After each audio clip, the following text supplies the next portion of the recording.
Okay, so I've decided that I should document what I'm doing here.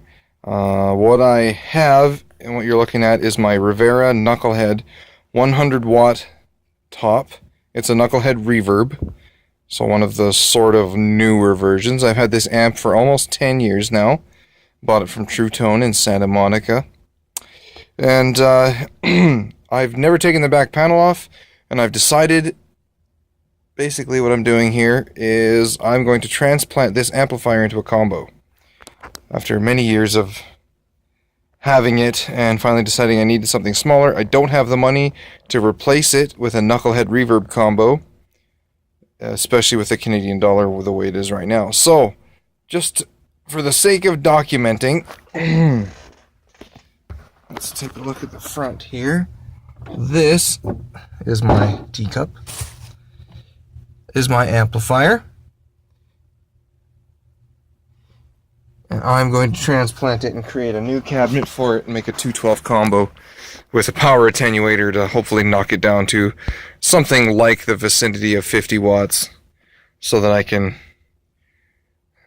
more easily kind of play with it at lower volumes and in smaller venues and stuff like that. So what I've done here is I've taken the back panel off. You have to remove 7 screws from here and taking the panel off, which normally sits in there like so. So all I've done is removed that for now. First time it's ever come off since it was built, because I've never even changed the tubes. They've always been working just flawlessly. Took the tubes out, and now I gotta clean this up because it's super dusty in here. I'm actually surprised after 10 years. This is the date on there. 10/20/05. October 20th, 2005. I would have bought it about a year later, so it must have been sitting in the shop for about a year. Anyway, I should be able to create a partition inside of a combo amp with a baffle on the bottom. The combo amps that Rivera makes uses this exact same amp with different face plates on them because they actually have them flipped upside down on the inside of the cabinet. Now that I'm looking at this, I don't think I'll have to do that. I was originally planning on making new face plates and, popping the knobs off and orienting them properly so I could flip this thing upside down. I don't actually see a reason I need to do that. I'll just put it straight in, just like this, but with a bit smaller of a cabinet.